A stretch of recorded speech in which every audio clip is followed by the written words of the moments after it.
Mga Kawikaan, ika-13 kabanata. Dinidinig ng pantas na anak ang turo ng kanyang ama, ngunit hindi dinidinig ng mangduduwahagi ang saway. Ang tao ay kakain ng mabuti ayon sa bunga ng kanyang bibig, ngunit ang magdaraya ay kakain ng karahasan. Siyang nag-iingat ng kanyang bibig, nag-iingat ng kanyang buhay. Ngunit siya nagbubukang maluwang ng kanyang mga labi ay magkakaroon ng kapahamakan. Ang tamad ay nagnanasa at walang anuman, ngunit ang kaluluwa ng masipag ay tataba.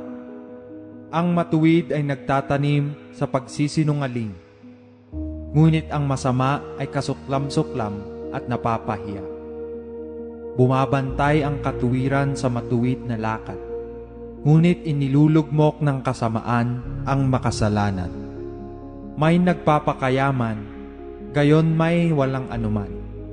May nagpapakadukha, gayon may malaking kayamanan.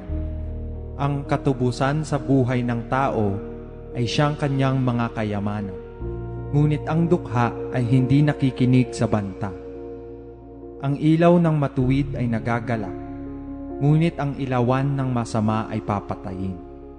Sa kapalaluan, ang dumarating ay pagtatalo lamang, ngunit ang karunungan ay nangasa ng aturuang maigi. Ang kayamanang tinangkilik sa walang kabuluhan ay huhupa, ngunit siyang nagpipisan sa paggawa ay mararagdagan. Ang pag-asa na nagluluwat ay nagpapasakit ng puso, ngunit pagka ang nasa ay dumarating ay punong kahoy ng buhay. Sino mang humamak sa salita ay nagdadala ng kapahamakan sa sarili, ngunit siyang natatakot sa utos ay gagantihin. Ang kautusan ng pantas ay bukal ng buhay, upang lumayo sa mga silo ng kamatayan. Ang mabuting kaunawaan ay nagbibigay lingap, ngunit ang lakad ng mananalangsang ay mahirap. Bawat mabait na tao ay gumagawang may kaalaman, ngunit ang mangmang ay nagkakalat ng kamangmangan. Ang masamang sugo ay nahuhulog sa kasamaan, ngunit ang tapat na sugo ay kagalingan. Karalitaan at kahihiyan ang tatamuhin ng nagtatakwil ng saway, ngunit siyang nakikinig ng saway ay magkakapuri.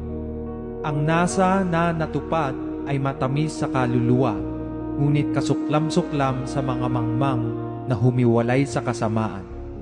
Lumalakad ka na kasama ng mga pantas na tao, at ikaw ay magiging pantas. Ngunit ang kasama ng mga mangmang ay mapapariwara. Ang kasamaan ay humahabol sa mga makasalanan, ngunit ang matuwid ay gagantihan ng mabuti. Ang mabuti ay nagiiwan ng mana sa mga anak ng kanyang mga anak, at ang kayamanan ng makasalanan ay nalalagay na ukol sa matuwid. Maraming pagkain ang nasa pagsasakan ng dukha, ngunit may napapahamak dahil sa kawalan ng kaganapan. Siyang naguurong ng kanyang pamalo ay napupuot sa kanyang anak, ngunit siyang umiibig ay nagpaparusang maminsan-minsan. Ang matuwid ay kumakain hanggang sa kabusugan ng kanyang kaluluwa, ngunit ang tiyan ng masama ay mangangailangan.